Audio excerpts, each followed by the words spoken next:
This is Jon from BibleProject, and this year we're studying the Sermon on the Mount. With me is co-host Michelle Jones. Hi, Michelle. Hi, Jon. So we're in the part of the Sermon on the Mount where Jesus teaches his followers how to live by the laws of the Torah.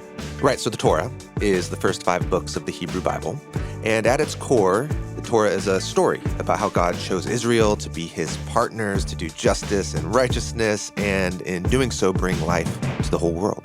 Yes. Now, a crucial part of the story is the moment God gives ancient Israel commands to live by. These are the laws of the Torah. And the most famous are the 10 Commandments. But actually, there are over 600 of these commands. Yes, the laws of the Torah. Now, fast forward 1,000 years during the time of Jesus, and the religious leaders of his day are trying to figure out how all of Israel can live faithfully to these ancient laws in their new setting. And so to do that, they've developed their own Torah adherence programs. Right. And when they see that Jesus isn't fully on board with their program, they start to worry that perhaps he isn't really down for upholding the laws of the Torah. And Jesus responds, "Don't suppose I have come to do away with the Torah or the prophets. I have not come to do away with them, but to fill them full." This is a bold claim by Jesus. Not only do I care deeply about the laws of the Torah, I've come to take what they started and bring it to completion. Here's Tim. For Jesus, this is all located within the bigger story of God's purposes for Israel and the world that are told in the scriptures. He wants to form a renewal movement within Israel that fulfills what the giving of the Torah was all about in the first place. So, what does a life fully shaped by God's wisdom in the Torah look like? Well, Jesus gives us 6 case studies. In each study, he quotes from a law of the Torah. Then he gives a teaching that helps us discover the wisdom of God within that law. Now, if you've been following along, you know we've gone through the first 3 case studies on murder, adultery, and divorce. And these work as a triad. Right. They all have a common thread. God's wisdom demands that we must treat everyone with dignity. That leaves us the last 3 case studies. In these next 3, Jesus teaches on oath-keeping, retaliation, and enemy love. And together, they work as a triad as well, giving us a vision for how humans can work together in spite of inevitable conflict. Today, we start the first of these last case studies, a teaching on the ancient practice of oath-keeping. Thanks for joining us. Here we go.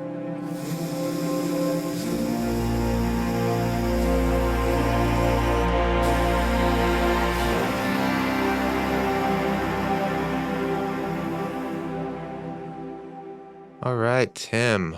We've been walking through the section of the Sermon on the Mount where Jesus quotes from the Torah in order to expound on the wisdom behind the law in the Torah. And it places him as a wisdom teacher in his setting, trying to figure out how does the law of the Torah apply to us today. Yep. For Jesus, this is all located within the bigger story of God's purposes for Israel and the world that are told in the scriptures. He wants to form a renewal movement within Israel that fulfills what the giving of the Torah was all about in the first place. And so that's what he's offering in these 6 case studies. And we're going to move into the second group of 3. Correct. Which is the 4th of these. I don't have a shorthand for these yet. They're not the antitheses. They're the you've heard it said's. This is the 4th of the you've heard it said's. Yeah. That'll work. Yeah. I mean, what he says in the introductory paragraph is these are examples of the greater righteousness. Oh, that's right. The greater righteousness. But that word righteousness just doesn't land. It doesn't land. I like the phrase we've come to appreciate, which is doing right by people. How you do right by people. The greatest way to do right by people. It's a bit clunky. We'll get there. So this is the 4th of the greatest way to do right by people. Yes. And it's on oath-keeping. Well, kind of. It's more about, let's just see. Here, I'll let you read it. Matthew chapter 5, verse 33 to 37. Again, you have heard that it was said to the ancients. I love how they call them the ancients. The ancient ones. Moses and his crew. Yeah. The ancients. They're ancient to us too. Doubly ancient.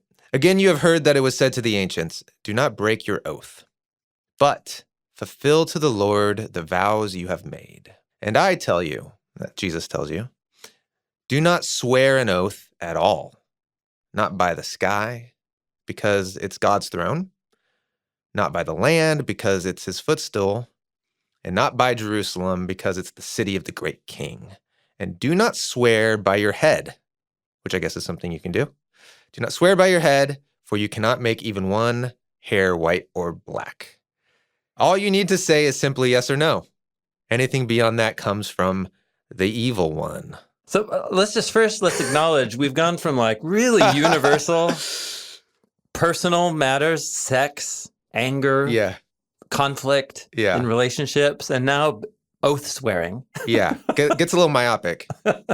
So it seems so. Yeah, totally. So he's addressing a pretty specific issue in their culture, and there's nothing for it. We got to learn a little bit about Israelite oath swearing to make sense of what Jesus is saying here. But this is a good example of wisdom literature. The issue underneath is actually really powerful. Okay. But you just have to do the work to get there. So first thing, these words, do not break your oath, fulfill to the Lord the vows you've made. This is the first time that Jesus doesn't quote from any single verse or sentence in the Torah. He is actually quoting from 3 passages of the Torah and creating a new sentence that summarizes all of them. So one's in Leviticus 19, verse 12, where God says to the Israelites, do not swear an oath falsely by my name, and so profane the name of your God. I am Yahweh. There's a passage in Numbers chapter 30. If someone makes a vow to Yahweh or takes an oath to bind himself with a binding obligation, he can't or shouldn't violate his word. He should do everything he said he would do. And then there's another passage in Deuteronomy. When you make a vow to Yahweh your God, don't delay in fulfilling it. It would be a moral failure for you, a sin for you, and Yahweh will require it of you. However, if you don't make a vow, that's not a moral failure. Just be careful to do whatever came out of your mouth. So first of all, there's some vocabulary things. So vows in the Bible and ancient Israel. So these are when people make promises to God. A vow is about a promise to God. Okay. It's the Hebrew word neder. There's a story, for example, when Jacob steals from his old blind father and cheats his brother and all that, and he's on the run. He's exiled for 20 years. And so God appears to him in the famous Jacob's ladder. That's not actually a ladder, some kind of ramp connecting heaven and earth. And God says, hey, I got your back. I'm with you. I'm going to protect you. I'm going to bring you back here eventually. Just trust me. And so he makes a vow. He says to God, it's a big if then. If you bring me back to this land, if you keep me safe, then you will be my God, and I will offer a sacrifice to you when I return to the land. So it's this kind of thing. It's, if you do this for me, then here's what I'll do for you. So this is the neder in Hebrew, or the vow. Okay. Yeah. And I think classically, we know of marriage vows. Oh, sure. But that's a little different? Seems a little different. So here's what's interesting. Usually vows are between people and God. Oh, okay. And then usually between each other, between humans, it's called an oath. Oh. Or in Hebrew, a shevuah, which can be a synonym for a covenant. Oh, okay. But it's basically a promise. Mm-hmm. In these oaths, oftentimes people will invoke the name of God. So they'll say, by the name of Yahweh, I will, repay you 5 times what you paid me, or this kind of thing. Mm-hmm. This is what in Leviticus 19 that I read, do not swear an oath falsely by my name. Mm-hmm. So if I say, hey, can I borrow your donkey? I'll borrow it for a week and I'll pay you, the week's value, whatever you think it's worth, right, yeah. Plus an 1/8. I'll add an 1/8 to it, just for, whatever. I promise I'll pay you back. By the name of Yahweh, I promise I'll pay you back. And then what if I don't pay you back? Yeah, you disgrace the name of Yahweh? Yeah, so that's the kind of thing this law is getting at here. Okay. So don't bring Yahweh into it. If you're not serious? Yeah, that's right. So if I make an oath to you and bring Yahweh into it, I better do it. Yeah, you locked yourself in. Totally. And then also, if I make a vow to Yahweh, hey, Yahweh, if you bring me spring rain so that I get a bunch of harvest, I'll give 1/10 to you. You better do it. So just on the simple level, that's what these oaths and vows are talking about. Got it. So we have to imagine a culture where people do this. They swear by the name of Yahweh. And that's a big deal. And it means something. It means something significant. It means something. Yep, that's right. Like, Is that real leverage back then where it's like, can I have your donkey? No, man, you can't have my donkey. I'll pay you back an eighth. No, man, I need my donkey. I swear by Yahweh. It's like, all right. Yeah, I guess so. I don't know. I didn't grow up there. And there are actually a ton of stories about people doing this in the Hebrew Bible. Okay. Usually it's a little formula in Hebrew where somebody says, may Yahweh do such and such to me and even more if I don't, give you back your donkeys or whatever. So yeah, people do it. People did it. Yeah. And it meant something apparently. Yeah. Okay, but it gets more complicated. So by Jesus' day, Israelite culture is already over 1,000 years old and has developed. So by Jesus' day, there's already a tradition that's a century or two old where people don't say the name of Yahweh anymore. People avoided pronouncing the divine name. So if this whole practice was about using the name of God, but nobody says the name of God anymore, it creates this vacuum of like, well, what do you swear by? So they developed this practice of swearing by things that are really closely associated to Yahweh. They started putting in these other sacred things. But then, as human nature is, you find ways to twist it to your own advantage. Jesus actually brings this up later in the Gospel of Matthew. Prophetic woe oracles that he pronounces over the Pharisees. In Matthew 23, verse 16, he says, woe to you all, you blind guides. You say this, if somebody swears by the temple, it doesn't really mean anything. But if anybody swears by the gold of the temple, well, then you're bound to fulfill your oath. You blind fools, which is greater, the gold or the temple that makes the gold sacred? You all say, if anyone swears by the altar, it doesn't really mean anything. But if anybody swears by the gift on the altar, well, then you're bound to fulfill your oath. You idiots. Well, sorry, that's my paraphrase. He calls them, you blind people. Which is greater, the gift or the altar? Then Jesus concludes, anybody who swears by the altar swears by anything on it. Anyone who swears by the temple swears by the one who dwells in it, Yahweh. Anyone who swears by the skies, the heavens, swears by God's throne and the one who sits on it. Why the gold more of an oath than That's a great question. The temple itself? I mean, the basic idea is like, imagine the scenario. It's Eliyahu, and he's talking to Yirmiyahu, and he says, I told you yesterday, I actually swore to you yesterday on oath that I would help you move your wagon, but, my aunt's sick and I got to go help her. So sorry. And also, I didn't swear by the gold of the temple. It's a loophole. So it really wasn't a valid oath in the first place. Yeah. So Jesus, he's pretty irritated with something that's happening here.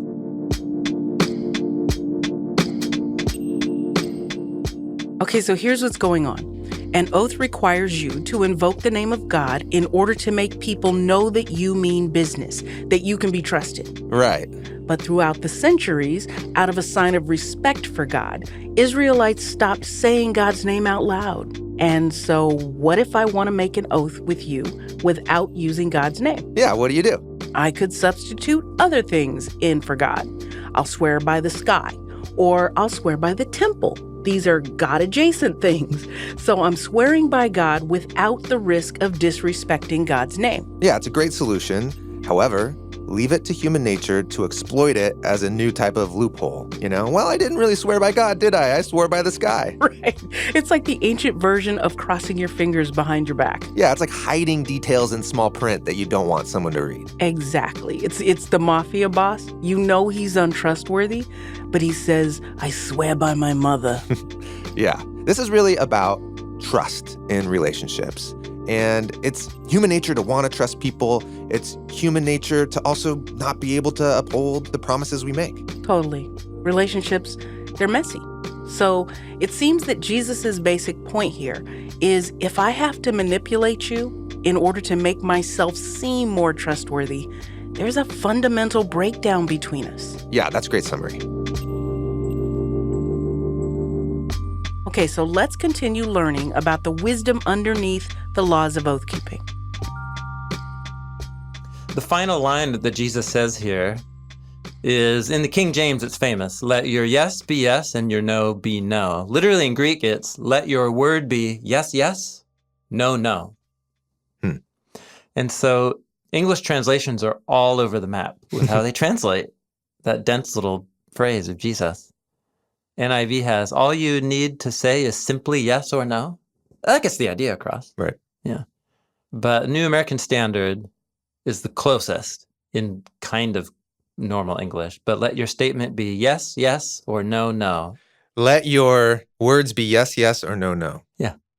Yeah. Just say yes or just say no. Right.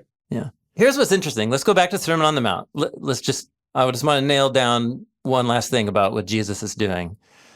So his point is humans inevitably develop these ways to manipulate and take advantage of each other. In his day, it was this practice of you can swear by certain things that are close to God, but not totally. And so it's sort of like hedging your bets. Well, if I just swear by the skies, it's just the skies. Yeah. And it's okay. And so Jesus' point is anything that you would even try to swear by is God's creation. Yeah. And you're implying God in any oath you take, invoking anything at all. So don't swear by the sky or the land or Jerusalem or by your head. Well, it's my head. It doesn't have anything to do with God. And Jesus' point is, what? You don't even have control over your head. Where'd your head come from? Yeah. It comes from God. Where did your head come from? You can't escape God. Yeah, that makes sense. Taken to its extreme, oath-keeping becomes a game. I want you to trust me, but I also need a way out in case I can't hold up my end of the bargain. Yeah, yeah. So what kind of oath am I going to take? I swore by the sky, and then I couldn't follow through. And I was like, well, it was just the sky. Yes. And now you're like, okay, I can't let Jon swear by the sky. It just turns into this whole game theory dance. How do you trust someone? That's right. When can you trust someone? Yeah. The point is that humans go to elaborate efforts to construct these schemes that help us avoid having to have a real, vulnerable, transparent moment with each other. Yeah. And just saying, I know that you can't trust me because of the way I've treated you. Yeah. And so instead of manipulating you, I'm just going to ask you to give me one more chance. And I will try and do what I said I was going to do. That's a very vulnerable thing to be that transparent with somebody. And it makes you have to really own up. Yes. When you say like, but I swore by the altar, not the gift, you're like not really owning up. Yeah, totally. That's exactly right. Yeah. Dallas Willard, he wrote a book called The Divine Conspiracy in the early 2000s. I don't know, man, it rocked my world. So he has a paragraph about this teaching of Jesus that continues to sit with me. It's kind of an extended quote, but we'll just work through it because I think he gets to the heart of what this is about. He says, the essence of swearing oaths that Jesus targets here is about invoking something or someone else, especially God, to make your words seem more significant and more weighty. The aim is to impress others with your seriousness or your piety so that you get what you want. It's a device of manipulation designed to override the judgment or input of others in order to possess them for our purposes. Such a good way of putting that. He goes on, it's manipulation, or as we say in our culture, spin. And Jesus says it's evil. Instead of loving and honoring others with truthfulness, the intent is to get one's way by verbal manipulation of the thoughts and choices of others. That's heavy, man. Yeah. That's heavy. One way this applies, and the way that this gets expressed in the practice Jesus targets, is the way we borrow from the importance or honor of someone else. To give your words more. Yeah, to like bolster my lack of integrity. Yeah. So that's one way. Sure. That's the specific thing. But again, if we're reading this as wisdom literature, we're also going to try and imagine what are other ways that we do that I use God to manipulate other people's perception of me, to get them to do what I want. And somehow when Dallas Willard put it like that, all of a sudden I just started to think about all of these ways that in religious cultures, people use language about God to cut off input from other people or to bulldoze over other people for their own purposes. So that's not exactly what Jesus is talking about, but it's another way that people use God to get what they want.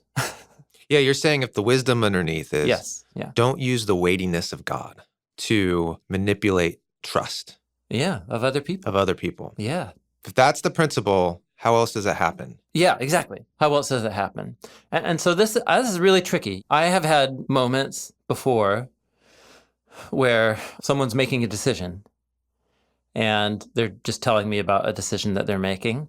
And sometimes it'll be real general. It'll be like, God gave me a real peace about this. Or even more so, God told me to do this. Yeah. I believe that like God tells people to do stuff. Yeah. The Bible's full of stories like that. Mhm. And, I know people who have had those kinds of experiences, but those are really precious experiences. And It makes it weighty. it makes it weighty. It makes it all of a sudden like really weighty from Yes. like, I have an intuition to Yeah. the God of the universe has spoken. Totally. Yeah. Yeah. But again, the principle is I'm bringing God in to bolster or validate something that I'm saying or doing. Now, this is tricky because what if you've really heard from God Correct. in some way? Totally. That's right.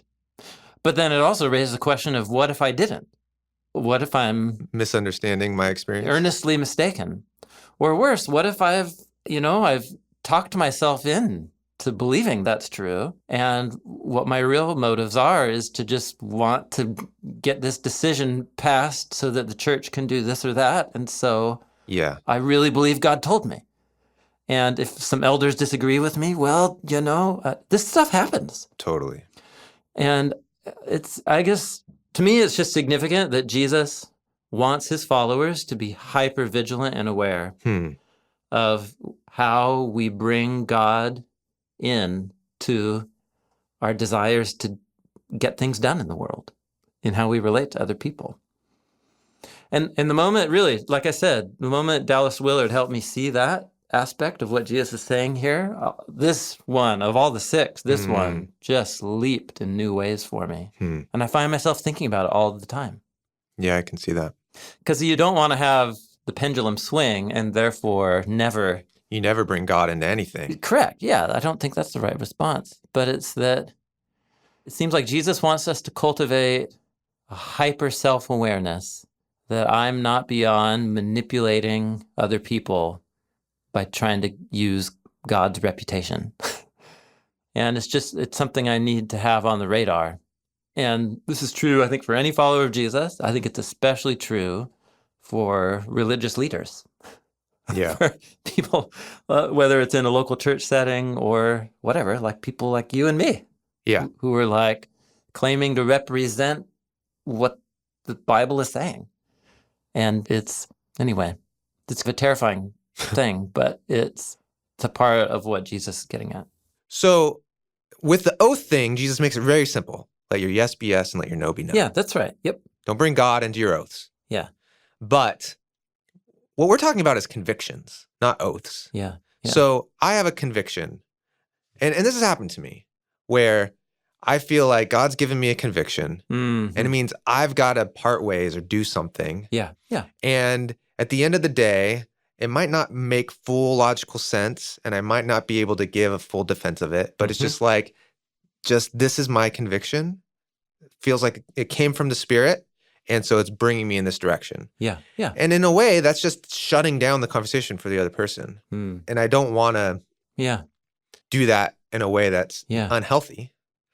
So I don't know, like, that's good. When it comes to convictions, it feels a little less clean than oaths. Yeah. And I see how you're bringing this into the conversation because there's the same wisdom. I'm really glad you're raising this. So let's paint a couple scenarios. Let's say someone has a deep conviction. They're reflecting on the scriptures. They feel like through events in their life, maybe even a powerful experience, they felt an impression or heard the Holy Spirit guide them in some specific way. And so they're going to make some decisions. And that decision will mean having to talk with other people because I'm not going to do that thing anymore. I'm going to do this thing. Yeah. So I think the question is, how do I handle that conversation? And how do I bring God into it? Because I think there are a couple ways to have a conversation like that. You could have a conversation where here's where I'm at, here's why, here's the reasons for my conviction, here's an experience I had. Yeah. And that's just where I'm at. And you invite a conversation about it. And so someone can say, but I really disagree, because what about this and that? Well, I respect that. And for these reasons, I'm not on board. It's having the conversation in a way that honors the dignity of both parties. Right. And I'm not going to try and manipulate you. I just want you to understand me, and I want to understand you. But there are often moments where there just is a difference of opinion, a different view. Mm-hmm. And, Paul and Barnabas, or Paul and Silas had these, on the road about John Mark. And they parted ways. And so I'm not saying that there's never differences of opinions or conflict. What I'm saying is when those situations arise, I think Jesus wants us to cultivate a hypervigilance that we don't use the God card to manipulate other people, but that we honor the relationships and do our best to communicate in an honest, transparent way. I think that's the heart.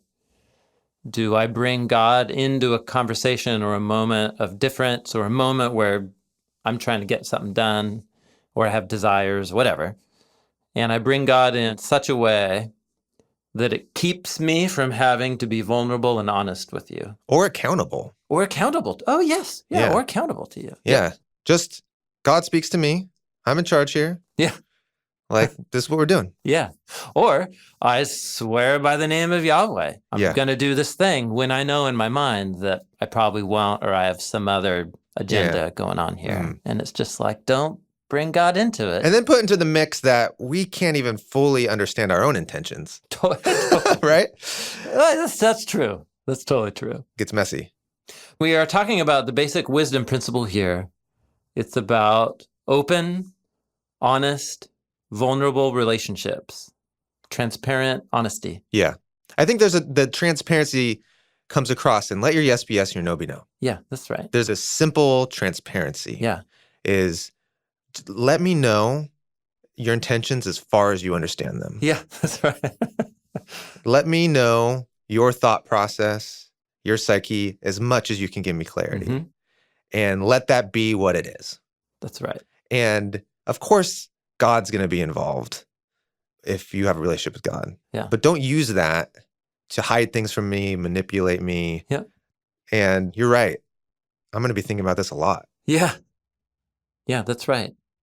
For a friend or a family member who you share the same religious convictions, sometimes those religious beliefs can form a bond and create a safety between you to share things that are really powerful and vulnerable. But at the same time, in other relationships, it can become a tool to manipulate each other. And again, I think that's the thing Jesus is targeting here. And royal images of God who are called to represent God to the world, they don't need to do that with each other. They can be honest with each other and learn God's wisdom to figure out their differences and treat each other with integrity. And yeah, this is powerful. So here's how I think where Jesus is going in this triad, the second triad here. Okay. This is how he starts it. The second two are going to be about non-retaliation, non-violent retaliation, and loving your enemies. So what all three of these have in common is about coercion, responding to people, and how I relate to people when our wills are at cross purposes or we have different visions of reality in some way. How do we cooperate? Yeah.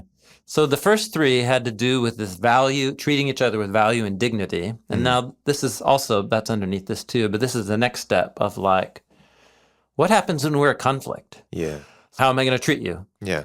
The second is, you've hurt me. How am I going to treat you? The third is, you and I hate each other. How I'm going to treat you. It makes a great little narrative arc. I want to borrow your donkey and I'm swearing by the skies. Yeah, yeah. I killed your donkey on accident. And now, how or are you going to get it my back? donkey. Yeah, Yeah. you killed my donkey, and now what? Yep. And then What if your grandpa killed my grandpa's donkey and our families have hated each now other 2 ever since? generations down, the old donkey crisis has turned into a whole family feud. Yeah, no, that's How do you totally love it. your neighbor? That's it. That's the second triad. That's good, Jon. I like that. Let your yes be yes and your no be no.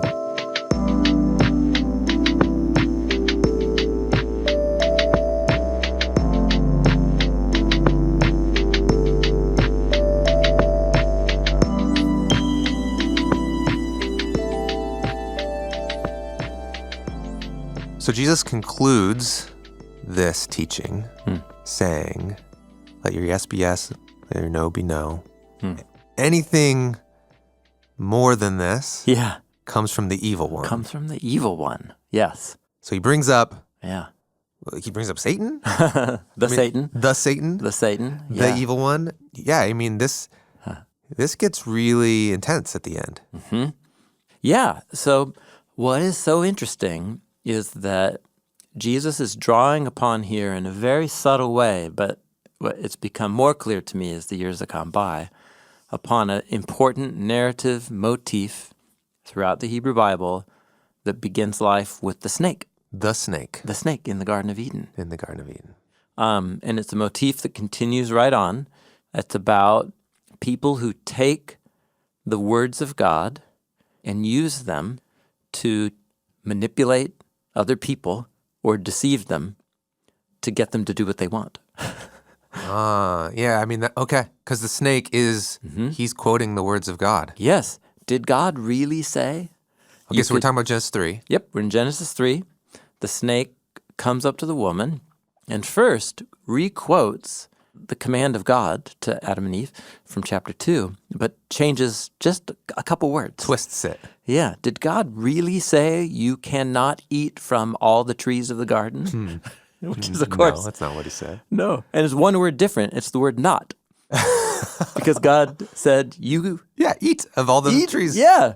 But what introducing that one word, not, makes the woman focus then on the one tree that God did say not to eat from. Yeah. So he's sowing the seeds of kind of distrust there. Then the woman says, well, no, God said you'll die, when you eat of it. And then he just straight up inverts God's words. No, you will not die. So he's using God's words, but just tweaking, twisting in order to lead this person into a trap. So that's the motif. So that's the evil one. That's the evil. It's the voice of the evil one. And Jesus is alluding to that. Okay. How the words of God can be twisted and abused in order to create traps and to manipulate people. Okay. But how does this relate to oaths? Okay, yes. So you can't make this stuff up, man. The way that design patterns work in the Hebrew Bible is that the Garden of Eden story becomes like a template. And each generation of characters that goes on will always be replaying through usually subtle vocabulary hyperlinks in some way the previous stories. And so when you get to like a story with Abraham, he goes into the land, and then the moment there's a famine, he leaves the land and he goes down to Egypt with his wife. And then he lies about her, saying, she's my sister. And then all of the language there of the men of Egypt will see you, that you are beautiful of seeing. They will take you. And all of a sudden, Sarah is being described in the language of the tree, identical of the tree. In Genesis 2 and 3. Pharaoh and his courtiers see and take her, so they become like Adam and Eve. Okay. And then Abram is the one lying to the king. And it's his deception that gets, the Egyptians to take her. So Abram is depicted in the slot of the snake. So this happens all the time. Okay. So what's super interesting, there's many narratives in the Hebrew Bible where people trick each other. Taking the role of the snake. Yep, where someone in the story is depicted in language similar to the snake. And then what they do is use a vow or an oath as the way to deceive somebody. Okay. It's so fascinating. So there's many examples I could show. Here's just a couple. Okay. Because it's cool. But all this is to say, this is a core motif. Using what sounds true in order to deceive, and that forces somebody to have to discern whether you represent the truth or not.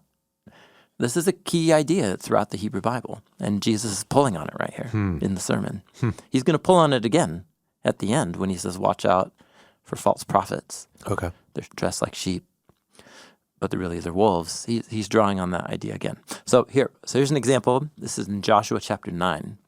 So in Joshua 1 through 8, the Israelites have crossed the Jordan River through Joshua's leadership, going into the promised land. All these Canaanite groups attack them, and they just get destroyed. And sometimes it's the Israelites actually having a battle with them. Other times, God will send a storm of hailstones on them or something. But the point is by Joshua 9, they've won a number of battles. They've won Jericho.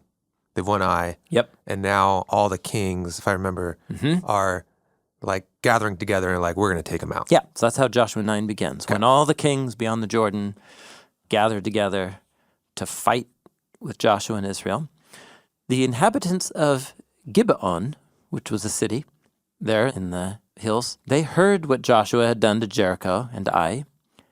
They acted craftily. That's the word. It's the exact word, arum, that's used of the snake in Genesis 3. And so they set out envoys, and they took worn-out food sacks on their donkeys. They took worn-out wineskins that were torn and then like sewn back together.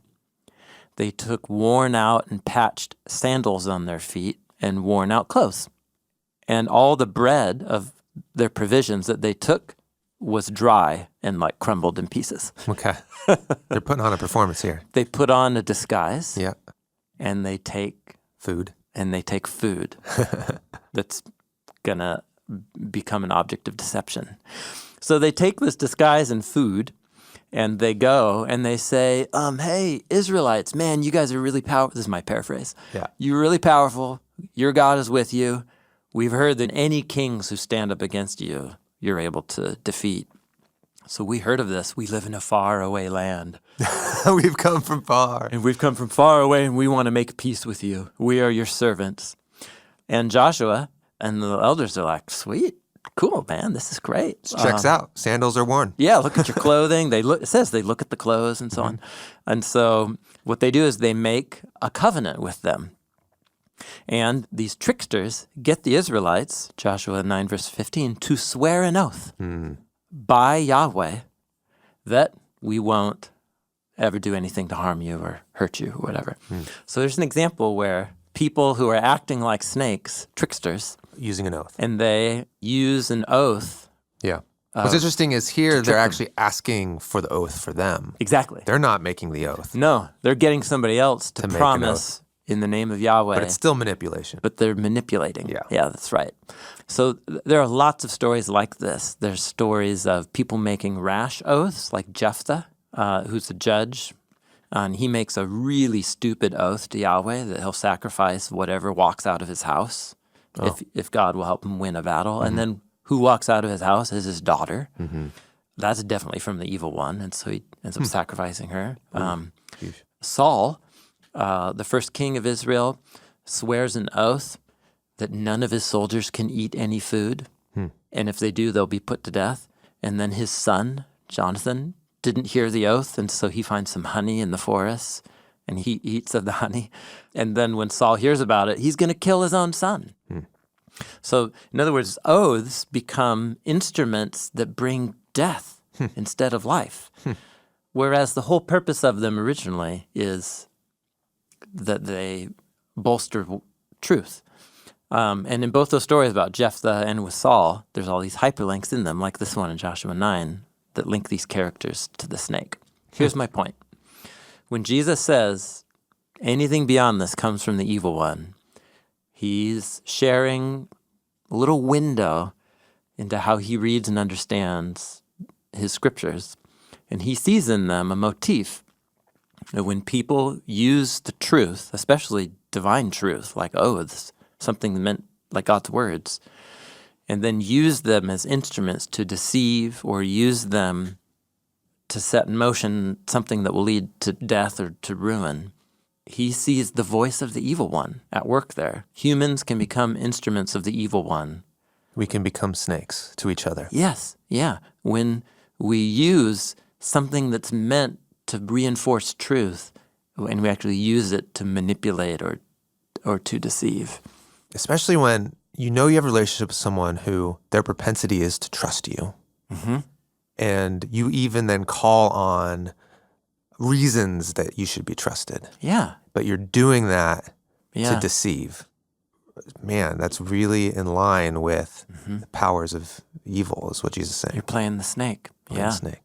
And so what's interesting, there are times when we may intentionally do that to each other. Yeah. I think there's other times when it's maybe subconscious and we don't fully Yeah. know that that's what we're doing, but we are because we're motivated by some desire. You know, if we're honest, probably most of us can think of an experience where we have misrepresented the truth just a little bit Right. in order to persuade people to think a certain thing. Yeah. We're fooling ourselves as much as we're fooling another Yeah, person. we're snaking ourselves Yeah. as well as others.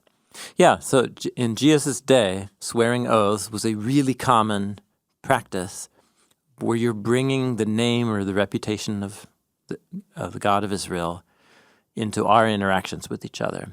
I swear to God that I'll pay you back. Listen, you can trust me. I will do that thing I said. Remember? I swore an oath by the temple that I would do it. You know? And then the next day you're kind of like, oh man, I really can't, do that thing that I said I was going to do.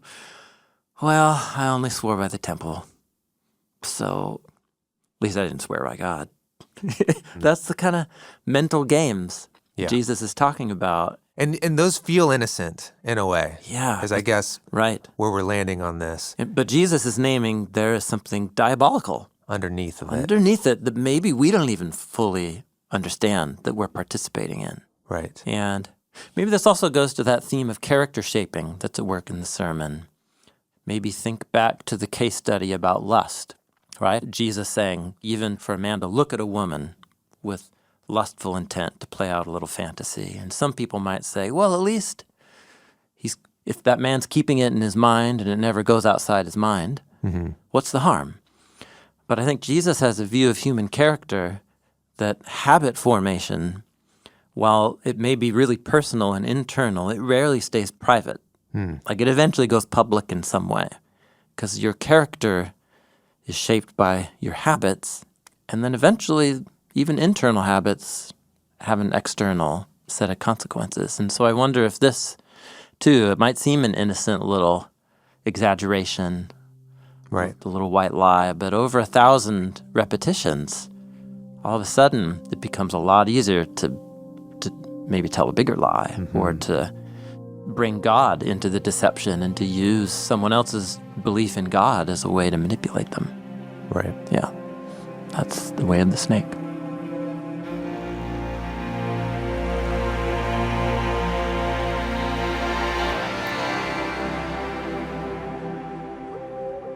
That's it for today. In the next case study, we'll look at how to deal with relationships that go south. What if somebody doesn't just lie to you? They actually cause harm to you. What do you do then? We'll get into the ancient law that says an eye for an eye and a tooth for a tooth. It's called in English the law of retaliation. It's preventing blood feuds between clans and towns and cities from spiraling out of control. And so the law of retaliation is actually trying to put a limit on human violence and savagery. BibleProject is a crowdfunded nonprofit. We exist to experience the Bible as a unified story that leads to Jesus. Everything that we make is free because of the generous support of thousands of people just like you. Thanks for being a part of this with us. Hi, this is Mayo from Jackson, Mississippi. Hi, this is Jenny, and I'm from Rancho Cordova, California. I first heard about the Bible Project from my sister. I first heard about Bible Project from a friend. I use Bible Project for discipling and mentoring people that I work with. My favorite thing about the Bible Project is its ability to provide context and knowledge about Scripture in a very approachable way. And it shows the theme of pointing towards Jesus, especially for people that have never studied the Bible before.